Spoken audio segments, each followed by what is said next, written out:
تم پانی جیسے بنو جو اپنا راستہ خود بنا لیتا ہے، تم پتھر جیسے مت بنو جو دوسروں کا راستہ بھی روک لیتا ہے۔ فارغ دماغ شیطان کا گھر ہوتا ہے، پرہیز علاج سے بہتر ہے۔ علم کا ایک قطرہ جہالت کے سمندر سے بہتر ہے، اور عمل کا ایک قطرہ علم کے سمندر سے افضل ہے۔ خوبصورت تو وہ ہے جو خوبصورت کم کرے، دوست تو وہ ہے جو مصیبت میں کم آئے۔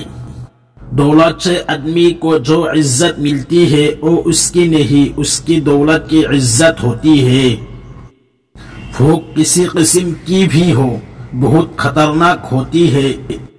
آدمی کا سب سے بڑا دشمن اس کا اہنکار ہے۔ جو آدمی خود کسی مصیبت میں ہے اس کی مشورے پر عمل مت کرو۔